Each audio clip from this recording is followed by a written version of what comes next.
So I Am Who I Am. Is the book available now, It Holly? is. Where It's on might someone? Amazon. Okay. Once It again, it's is. called. I Am Who I Am. Okay. Is there? You were running an organization. Is that still live or no? It's a non-for-profit called I Am Who I Am, Mm-hmm. where we celebrate all children that are different. You can find us on Facebook and Instagram. I decided 10 years ago, sitting at my kitchen table, that everybody is different. Yeah. Indeed, Why we are are. we Right. labeling Right. kids that are born a bit different? Right. We've got cerebral palsy, autism. People don't think it's going to touch their lives until it does. And Right. it's your nephew or your niece or your Sure. neighbor. Sure. So we have to be, as a society, more open minded of people's differences. Mm-hmm. So we are there to help parents, to educate parents. I think cannabis would be a great segue into Mm-hmm. helping these parents calm their Everybody, children, and to calm especially though. themselves. Oh, that's true. Right? To This is deal with true. the stresses in the household. I mean, cannabis is. They put these Mm-hmm. children on so much Mm. medication to calm them that they no longer have their own personality. Interesting. So you know how that works? What's really happening there, Hal, is cannabis, it acts like a traffic guard in the cell, in between the synapse of the cell, where it's like speed up, slow down, speed up, up, like a traffic guard. And what that does, it creates homeostasis in the body through Wow. at the cellular level.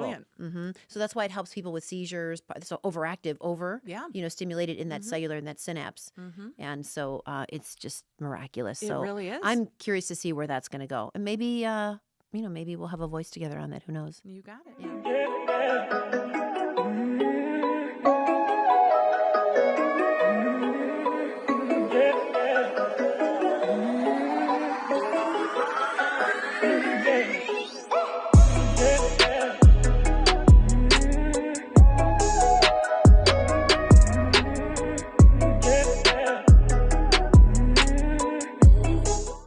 Tell us about your journey with breast cancer.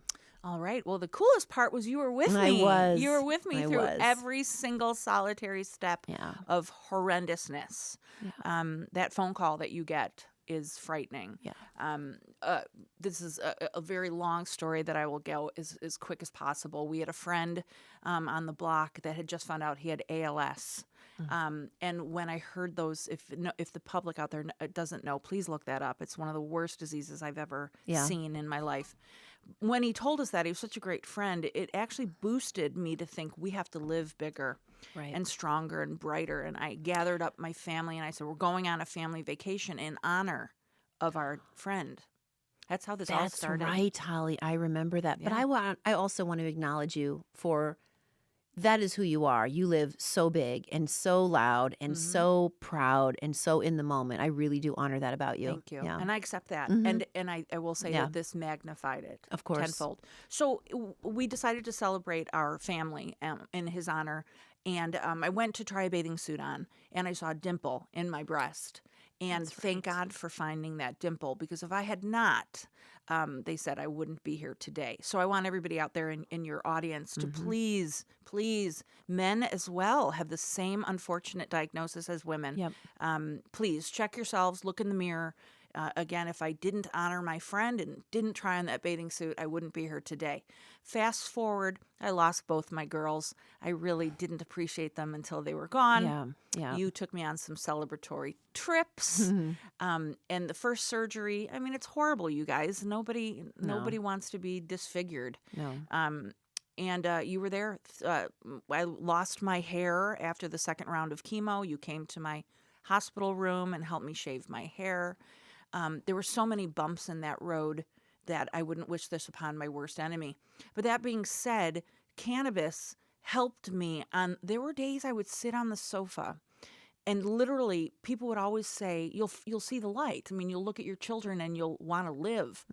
But when you're so sick and you're so over medicated, you don't see that light. Sure. And even though my beautiful children were young and right in front of me, I didn't care. I wanted to be gone. Sure. Away from the this pain. pain. Yeah. And just this overwhelming feeling of doom. So I started thinking, well, I was using cannabis to go to sleep. As you remember, I was actually addicted to Ambien. Oh my gosh, I do remember that. Yeah. That's a huge part of the story. Yeah. Holly would be Yeah. eating bags of Doritos and pickles in the middle of the night. And videos to prove it. Yes, yes. And emailing strangers Oh the my gosh, craziest that's stuff. right, Do you that's want to right. join my love train? What? Yeah.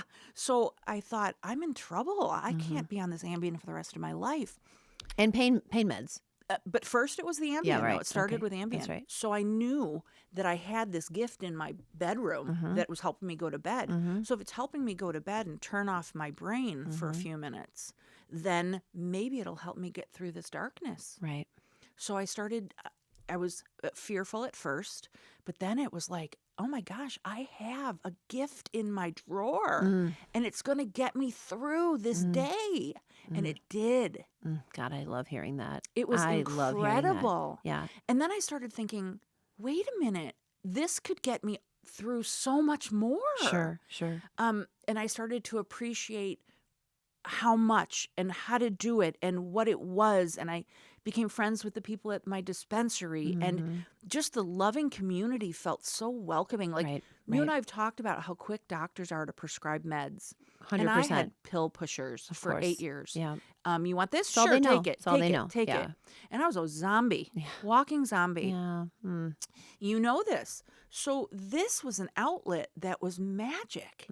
I had no idea Right. that this is going to sound weird, but it's like if you want to lose a couple hours, you're suffering. Right. And you know you've got 12 hours ahead of you. Right.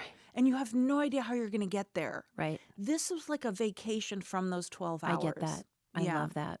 And what were you doing? Were you vaping? You tried all kinds of stuff, didn't you, at that time? I did. You had turned me on to everything. Yeah. I've never known. Indeed, we tried. We did. And yeah, I've never done flower. I even think that sounds cool of me saying it. Really, right now. I've never smoked Until out of, tonight. No. Until tonight. Oh, Tonight's boy, a new day. this is going to be another chapter of the book.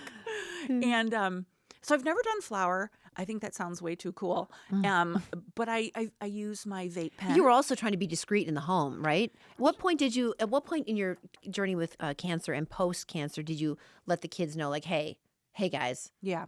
When you're diagnosed with cancer and your breasts are gone and Yeah. you've got tubes hanging out of your body, Yeah. you don't care about anything. Fair enough. Fair enough. I smoked in their face. I do remember. I remember those Yeah, I don't care. drains. Yeah, those were horrific. Yeah. No, you get to that point in your life as well. Now, again, did I ever sit down with my husband and discuss it? Absolutely not. Is he pro? No, absolutely not. Do I care? No. Right. This was for me. I Right. needed this. Right. This was my lifeline. Right. Welcome to the future of cannabis. My name is Gia. I'll be your tour guide.